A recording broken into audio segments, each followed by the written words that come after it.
What's up, guys? Welcome back to Bible from the Duns. Today we're in Exodus chapter 2. Let's get started. All right. So Exodus chapter number 2 is the part of Exodus where we're introduced to Moses.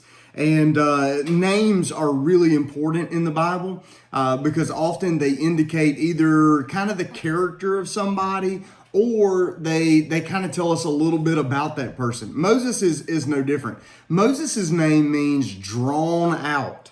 Like if I was going fishing and I threw a line and fish bit it, I would draw that fish out of the lake. I'd pull it out. That's what Moses means. And the reason he means that, his name means that, is because, why, Jax? He was literally drawn from the water. That's right. Tell us that story. Okay, so in chapter 1 we left off with Pharaoh decreeing that all of the boys born into the family should be thrown into the Nile. So, there's this lady, what's Moses' mom's name? Jochebed. Jochebed. Yeah, pretty name, huh? Yeah.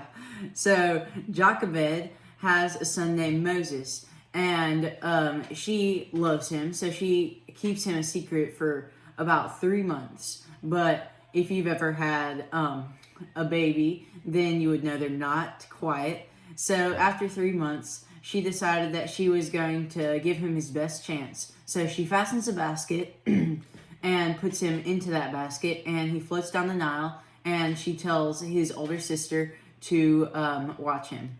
And then Pharaoh's daughter turns out to be bathing in that same river, which, by the way, is not a good idea. She could totally get eaten by a crocodile. But logical. She sees him, and she decides to take him in. Okay.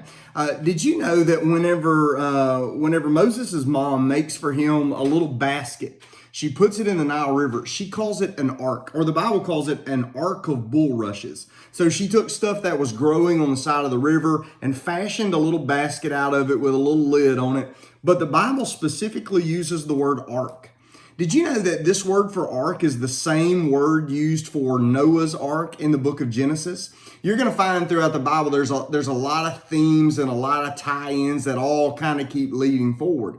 And so Moses' mom puts him in an ark, and just as God's grace is with Noah to preserve he and his family from death and from the judgment all around him, so too God's grace takes care of Moses. And God, throughout this time, God is preserving Moses to be a deliverer for the Israelites. Matter of fact, God is raising up a deliverer right under the nose of Pharaoh. Pharaoh tried to have him killed, and now Pharaoh ends up helping raise Moses, which is super weird. And so, Jax, what's your takeaway from this chapter? Okay, so I really like how we can clearly see God's divine intervention in this chapter. What does that mean? God... he uses his awesome power, and he uses it for good, and he changes the course of everything. Okay, so divine intervention is when God, who is divine, works in the lives of normal people like us. He intervenes. Okay, go ahead.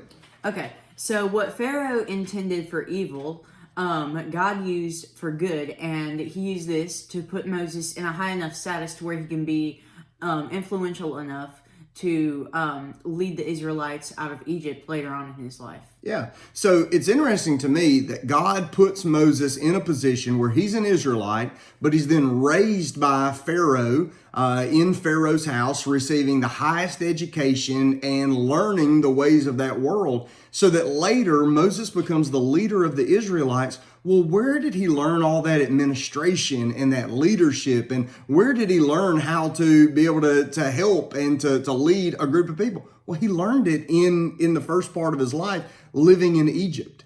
When I look through this story, Jackson and I talked a little bit about this.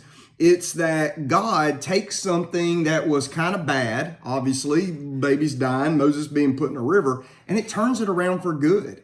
And so in the book of Romans in the New Testament, it says that God works all things together for good for those that love him and are called according to his purpose. That doesn't say that all things are good. It says that God can work all things together for good. So God can take a bad and turn it into a good. He can take a negative and turn it into a plus. He can take something ugly and make it beautiful. And so he's done this with Moses. And watch the same thing.